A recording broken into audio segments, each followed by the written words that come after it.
الحمدللہ وحدہ والصلاۃ والسلام علی من لا نبی بعد اما بعد۔ تو گفتگو چل رہی تھی قرآن کی صورتوں پر جی، تو سب سے پہلے سورہ فاتح پر بات تھی جی ہاں، اور آج ہم 8ویں سورت انفال پر بات کریں گے۔ سورۃ انفال۔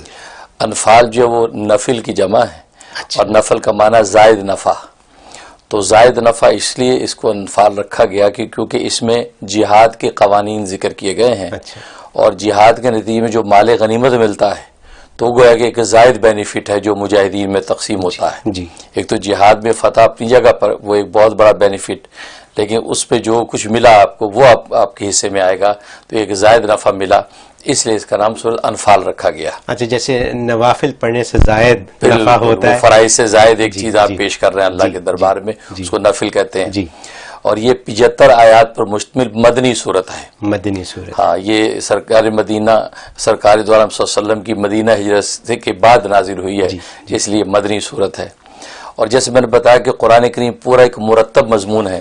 سب سے پہلے سورہ فاتحہ کے اندر اللہ سے ہدایت مانگنے کا طریقہ تھا اور اللہ نے پھر ہدایت عطا کرنے کا طریقہ بتا دیا تھا کہ ہدایت والوں کے ساتھ جڑ جاؤ، جی، جو ہدایت یافتہ ان کا دامن پکڑ لو جی، تو میں ہدایت ملے گی۔ جی، اب جب ان کا دامن پکڑا تو ظاہر ہے کہ جب تک انسان اپنی حیوانیت سے نہیں نکلے گا، بہیمیت سے نہیں نکلے گا، اس وقت تک ہدایت کی منزلیں طے نہیں کر سکتا۔ جی، تو سورہ بقرہ میں بہیمیت سے نکال کر انسانیت کے مقام پر فائز کیا تھا۔ جی، پھر انسانیت کے مقام پر جب فائز ہوا تو سورۃ آل عمران میں انسان کے اندر نفس ہے تو نفسانیت سے نکال کے ربانیت کی طرف جو عروج کر گیا انسان، جی، تو جب ربانیت پر پہنچا تو اب یہ ہے کہ انسان کی جو ہے اندر کا تزکیہ ہو گیا ہے، اب یہ اپنا جو ہے فیملی سٹرکچر بنائے تاکہ اپنی اصل اس کو پتہ چلے کہ ایک آدم اور حوا سے میں پیدا ہوا ہوں اور اصل کے بعد اب آگے اس کی نسل چلے۔ جی، تو اس نے اپنی عورتوں کے حقوق بیان ہوئے، سورۃ النساء میں جی ہاں، عورتوں کی معاشرت بتا دی گئی۔ اب اس کے بعد یہ ہے کہ جب عورتوں کی معاشرت ہوئی تو فیملی بنی تو دسترخوان گھر میں بچھیں گے کھانے پینے کے، جی، تو معقولات و مشروبات کے دسترخوان بچھے تو سورۃ مائدہ آ گئی، تو سورۃ مائدہ نے بتا دیا کہ یہ دسترخوان تمہیں کھانے پینے کا مل گیا۔ واہ، اب کھانے بیٹھے تو بتا دیا کہ دیکھو یہ کھانا ہے، یہ نہیں کھانا، یہ حلال ہے، یہ حرام ہے۔ جی، تو اب اس کی تفصیل آگے سورۃ انعام میں آ گئی جی کہ یہ حلال ہے، یہ حرام ہے۔ اب انسان نے اسی احتیاط پر حلال کھایا، حرام سے بچا۔ جی، اب کھا کے اپنی ضرورت پوری کر لی اس نے، جب ضرورت پوری ہو گئی تو اب اللہ نے کہا کہ اب فضیلت کا کام کرو جو اصل کام ہے، اور وہ یہ ہے کہ اللہ کا پیغام اللہ کے بندوں تک پہنچا دو۔ تو سورۃ اعراف نے آ کر دعوت تبلیغ کے اصول بتا دیے۔ اچھا، اب وہ انسان دعوت تبلیغ کے لیے نکل گیا کہ اللہ کا پیغام اللہ کے بندوں کو پہنچا رہا ہے۔ اب جب دعوت تبلیغ میں نکلا سورۃ اعراف کے نتیجے میں، اب اس کے بعد جو لوگوں کے اندر اس نے یہ ساری تفصیلات ان کو بیان کی، لوگوں کو بتایا کہ یہ کس طریقے سے جو ہے اللہ کے ساتھ ہمیں جڑنا ہے، اللہ کے بندوں کے حقوق کیسے پورے کر رہے ہیں۔ تو اس طریقے سے اب جب اعراف میں یہ بیان ہو گئی تو اس کے بعد جو ہے وہ جب دعوت دینے جاتا ہے تو ہر طرح کے لوگ ملتے ہیں۔ جی، بعض کو آپ سے محبت ہوگی، بعض کو عداوت ہوگی۔ جن کو آپ سے عداوت ہوگی تو آپ سے جنگ و جدال کریں گے، تو وہ انفال کے اندر جہاد کے قوانین بیان کر دیے کہ اب تمہیں لڑنا کیسے ہے۔ ہاں، کیونکہ دعوت میں زبان سے بھی دعوت، باللسان بھی ہے، اور دعوت بالسنان یعنی تیر تلوار سے بھی دعوت ہے، یعنی جہاد ہے۔ پھر دعوت بالقلب ہے، دل میں ایک چیز کو برا جان کے آپ اوائڈ کر جائیں، یہ دعوت بالقلب ہے۔ جی، تو سارے اصول جو ہے وہ سورۃ انفال کے اندر بیان کر دیے۔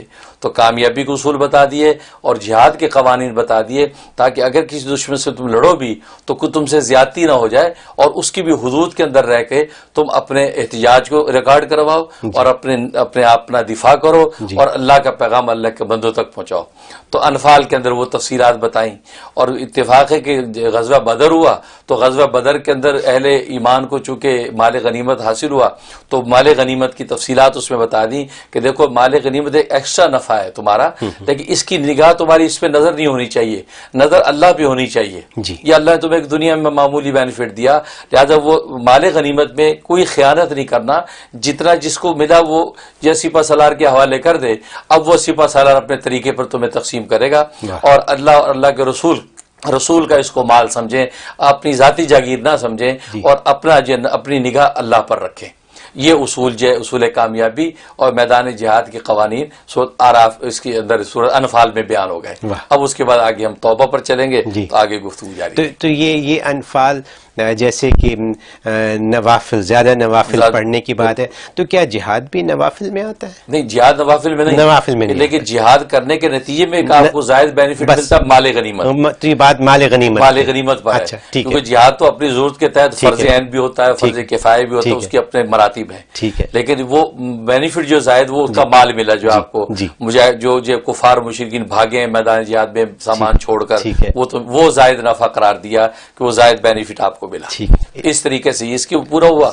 اور پھر انفال کی جو فوائد جہاں تک لکھے ہیں، اس کا سب سے بڑا فائدہ یہ لکھا ہے کہ اگر کوئی شخص بے گناہ قید ہو جائے تو بے گناہ قیدی کے لیے اگر ایک نشست میں باوضو بیٹھ کر 7 مرتبہ اس کی تلاوت کر لی جائے اور دعا کر لی جائے تو عجیب اس میں تاثیر ہے کہ وہ باعزت بری ہو جاتا ہے. واہ سبحان اللہ. اور یہ صبح شام پیش آتے ہیں حالات، یہاں تو بہت زیادہ پیش بے گناہ بیچارہ پکڑا گیا، کیا کریں.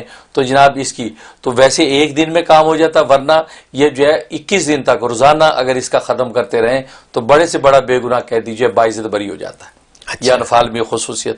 اور دوسرا یہ کہ جو روزانہ اس کی تلاوت کرتا رہے اس کو اللہ غیب سے رزق دیتا رہے گا، اس کی مدد ہوتی رہے گی، کبھی وہ بے روزگار نہیں ہوگا. اور آج ہر آدمی کو بے روزگاری کا خطرہ رہتا ہے.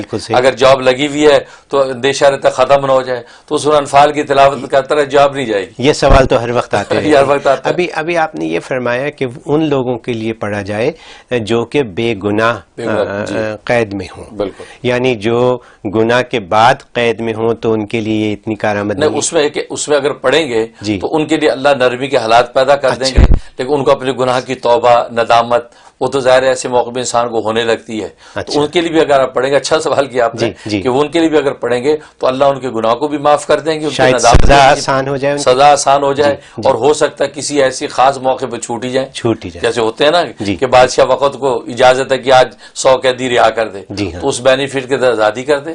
ایسے واقعات ہوتے ہیں. یہ اس کا نفع.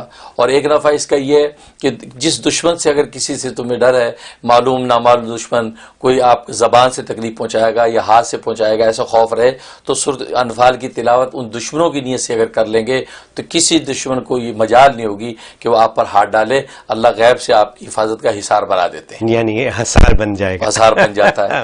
اور ایک بڑا زبردست نفع یہ کہ اگر کسی حاکم کے سامنے پیشی ہے یا عدالت کے اندر آپ کسی مقدمے کی کارروائی ہے تو اس صورت مبارکہ کو آپ تلاوت کر کے اور اس کو کاغذ پہ لکھ کے اگر گلے میں ڈال کے جائیں تو جیسا بھی حاکم ہوگا، جیسی بھی عدالتی کارروائی ہوگی، وہ آپ کے حق میں جج نرم ہو جائے گا اور آپ کے حق میں فیصلہ کر دے گا. سبحان اللہ. یہ بڑا مجرب یہ آپ نے قرآن کے ذریعے دنیا میں کامیابیاں حاصل کرنے کے سارے راستے بتا رہے ہیں. الحمدللہ. سبحان اللہ. بہت خوب. اس لیے لکھا کہ خواب کے اندر اگر سورہ انفال اگر انسان پڑھ رہا ہے، پوری پڑھی یا کچھ پڑھی ہے یا پوری سنی یا کچھ سنی، تو اس کے بارے میں لکھا کہ اللہ تعالیٰ اس کو جو ہے دنیا میں عزت دیں گے، دشمنوں سے محفوظ رکھیں گے اور اس کو غیب سے مال ملے گا. اچھا. اللہ جیسے مال غنیمت بھی ایک ایکسٹرا بینیفٹ ہے تو اس کو بھی غیب سے اللہ تعالیٰ مال و دولت عطا کریں گے. اور ایک اور زبردست بات لکھی ہے کہ اگر سورہ انفال جسے خواب کی پڑھی یا سنی تو کل روز قیامت پہ سرکار دو عالم صلی اللہ علیہ وسلم کی شفاعت اس کو نصیب ہوگی. نبی پاک شفاعت کریں گے اسی بخش. واہ واہ سبحان اللہ. تو یہ اس کا خواب میں تعبیر بہت قیمتی صورت ہے اور اس کو پڑھنا چاہیے. تو آپ یہ فرما رہے ہیں کہ روزانہ پڑھی جائے؟ روزانہ، بالکل روزانہ ایک مرتبہ تلاوت کر لیں تو بینیفٹ جو ہے وہ مانگتے رہیں. اللہ غیب سے مدد کریں. اللہ غیب سے مدد کریں گے.